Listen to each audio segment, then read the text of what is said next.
Hola, soy Emil André de Frank Basier, número 10, tercero A.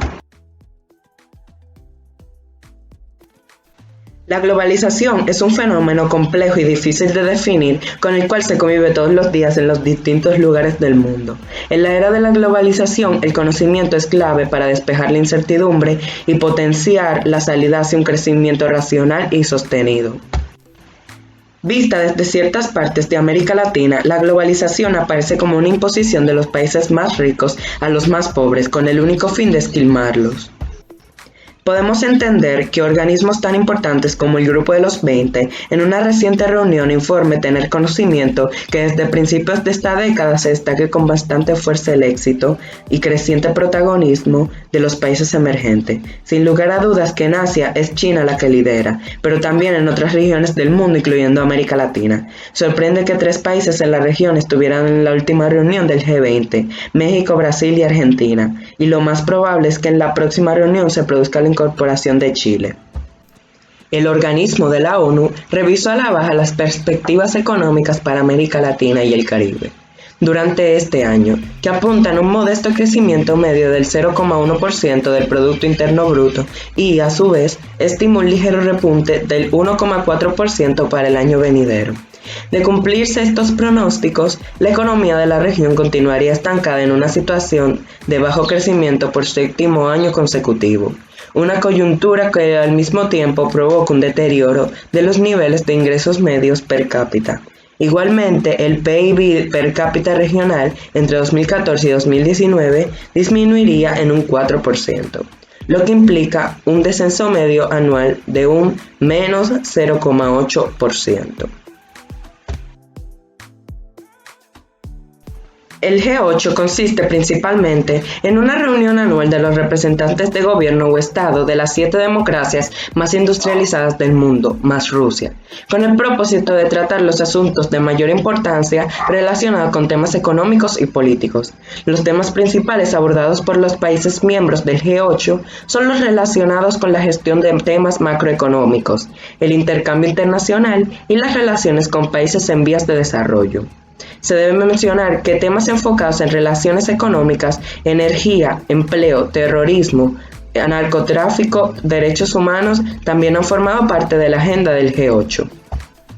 Otro grupo reconocido de países es el denominado Grupo de los 20, G20. Fue establecido en 1999 como propuesta a la crisis financiera asiática con el objetivo principal de reunir las economías emergentes e industrializadas para estabilizar el mercado financiero internacional.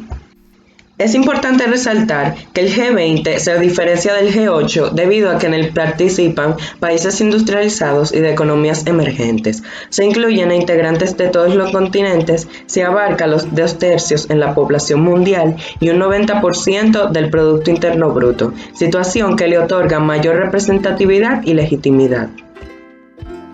Medina de tercero A, número 22, y les voy a hablar sobre el artemundismo y las nuevas solidaridad y el papel de la ONGs. Como primer tema estaré mencionando el artemundismo. El artemundismo es un movimiento que refleja la herencia de los movimientos sociales de los años 60 y 70, que luchaban por una mejora de las condiciones de vida y por conseguir que los que por su condición social no pueden desarrollarse como sujetos autónomos pueden lograr libertad y tomar sus propias decisiones en función de sus necesidades. Pero el artemundismo no es solo un movimiento social, sino también una corriente de pensamiento crítico donde actualmente se encuentran todos aquellos que luchan por un mundo diferente en contra de la globalización neoliberal. La característica principal del movimiento es que apunta a la emancipación de la humanidad, consideran que otro mundo es posible y además es necesario dar las desigualdades e injusticias predominantes en nuestra sociedad. El artemundismo está en contra de cualquier forma de discriminación y exclusión, ya sea económica, política, sexual o de género. Respetan las diversidades culturales, los distintos modos de vida y tradiciones. Exigen justicia social, igualdad, libertad individual y una amplia profundización del concepto democrático. Son solidarios con las luchas de las mujeres en contra de la violencia patriarcal, apoyan la lucha de los campesinos, trabajadores, movimientos populares urbanos y todos aquellos amenazados por la pérdida de sus propiedades. sociedades. Otro de sus valores es la solidaridad, que implica la definición de los bienes comunes, la repartición libre y pública de conocimiento. Se preocupa por proteger los ecosistemas y antepone la Declaración Universal de los Derechos Humanos ante cualquier otro derecho. Es decir, son partidarios de la paz y de una sociedad que responda a las demandas de aquellas personas más necesitadas de alimentación, vivienda, salud, educación, energía, agua, transporte público, etc. El altermundismo se basa en uno de los valores que pretenden oponerse a la globalización neoliberal. Sus fundamentos son los siguientes: considerar que el patrimonio es común a toda la humanidad, constituyendo así la idea de un conjunto de bienes universales comunes con los que no se puede mercantilizar. Respeto a la identidad y a la diversidad de culturas, potenciando así el enriquecimiento entre ellas y no a la colonización. El derecho a la cultura para aumentar el nivel cultural de las comunidades. La solidaridad basada en la fraternidad entre la ciudadanía. La dignidad de la persona a través de un reparto equitativo de los recursos del mundo, entre otros. ONG son las siglas de organización no gubernamental. El cometido de la ONG no es reemplazar el trabajo y responsabilidad de los estados y organismos internacionales. Sus acciones muestran y complementan la labor de la administración. Tras este nombre genérico se agrupan todas aquellas entidades que cumplen tres condiciones: cumplen fines sociales y humanitarios y no tienen fines lucrativos, es decir, no buscan ganar dinero con su labor. Las ONG ayudan a que la democracia funcione adecuadamente, facilitando que las personas obtengan información sobre cómo se está gobernando su país, ayudando a que los ciudadanos se comuniquen con los políticos y tratando de garantizar que los gobiernos no abusen de su poder. Hoy en día es casi común hablar de ellas cuando se abordan valores como la cooperación, la solidaridad, la ayuda desinteresada y el altruismo. También solemos asociarlas a las labores de voluntariado o ayuda humanitaria en cualquier sector o área de intervención. Cuando la función social de las ONG se cumple de forma plena, los proyectos sociales son una herramienta directa para contribuir al fortalecimiento de la sociedad civil y de los valores de la democracia y participación ciudadana. También desempeñan un papel esencial en situaciones de emergencia humanitaria y para ayudar a refugiados. Mi nombre es Iris Carolina y yo voy a hablar sobre el neoliberalismo económico y político y la sociedad industrial y de consumo en América. ¿Qué es el neoliberalismo? El neoliberalismo es un conjunto de fenómenos políticos, sociales y económicos en varios niveles complejos. El objetivo es una libertad total del comercio en general, reducir la injerencia del Estado en la economía y reducir el gasto público. El neoliberalismo es inseparable del imperialismo y la globalización y es fundamentado totalmente en capitalismo. En los años 1979 y 1981, quien era presidente de los Estados Unidos, Ronald Reagan, y la primera ministra en el Reino Unido, Margaret Thatcher, se dispusieron a elaborar un sistema que se consideró revolucionario en el manejo de las economías de sus respectivos países, denominándolo como el neoliberalismo, que no era más que el viejo liberalismo desempolvado y actualizado y con miras a un nuevo elemento: el consumo. Sus características consistían en: primero, el Estado se hace pequeño, renuncia a la propiedad de los bienes estatales. Segundo, desregularización de las normas que bloqueaban las iniciativas privadas. Tercero, privatización y ventas de las empresas del Estado a empresarios y grupos de grandes capitales privados. Cuarto, apertura económica, libertad que se concede para vender los productos de un país en otros países, libre de aranceles. Este nuevo renglón se conoció con el nombre de Tratado de Libre Comercio, que tanto atraso y pobreza trajo a América Latina, forzando a países pobres a entrar en una lucha de competencia desigual con países técnico-científicos e industrialmente desarrollados. La sociedad de consumo. La sociedad de consumo es un término utilizado en economía y sociología para designar el tipo de sociedad que corresponde con una etapa avanzada del desarrollo industrial capitalista, que se caracteriza por el consumo masivo de bienes y servicios disponibles gracias a la producción intensiva de los mismos. La experiencia de la modernidad se concentra en tres fenómenos: industrialización, urbanización y exposición a los medios de comunicación social, todos ellos relacionados con el consumo. Las metrópolis proporcionan un amplio espacio para imaginar y crear nuevas formas de vida, e incluso la fantasía de una vida moderna, que produce el deseo inspirado por nuevas mercancías, nuevas relaciones sociales, identidades y experiencias, que son constantemente anunciadas por los medios de comunicación. La sociedad de consumo se basa en la utilización de sofisticadas y académicas técnicas de persuasión, capitalizadas para lograr la influencia en el público y determinar sus elecciones. La publicidad no vende autos, champú, licuadoras o casas. Lo que vende es estatus, prestigio, estilos de vida. El objetivo es la seducción del público. La sociedad de consumo y el neoliberalismo han sido temas de discusión y debates, en especial sobre su bondad o maldad y su efecto en la sociedad moderna. Diferencia que parece ser más sociopsicológica que económica. Mi nombre es Mariela Reyes y estaré explicando los problemas de violencia y narcotráfico en América Latina y los efectos de la crisis del siglo XXI y sus impactos ambientales. Por diversas razones, América Latina ha sido una región muy vinculada a la violencia. En este mapa podemos observar los lugares de Latinoamérica donde la violencia es más fuerte. El crimen organizado nacional y transnacional se ha convertido en el mayor desafío para los estados del territorio, que en algunos casos han sido cooptados por estructuras criminales capaces de chantajear a actores políticos y económicos para conseguir sus fines. Basado en esto, no es de extrañar que la principal preocupación de los ciudadanos latinoamericanos sea la inseguridad, incluso por encima del desempleo. En cuanto al narcotráfico, México, Centroamérica y el Caribe son considerados los corredores naturales del tráfico de droga.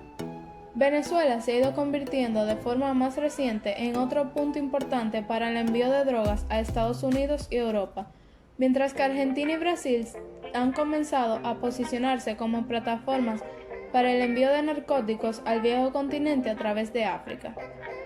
Las respuestas estatales han consistido en incrementar medidas represoras y promover el populismo punitivo, que consisten en la promesa de poner en práctica medidas de mano dura que castiguen con severidad a los infractores de la ley. Para ello, muchos gobiernos de la región han echado mano de sus fuerzas armadas para que se unan a la lucha contra las bandas criminales. Sin embargo, la evidencia empírica demuestra que estas políticas no han dado los resultados esperados.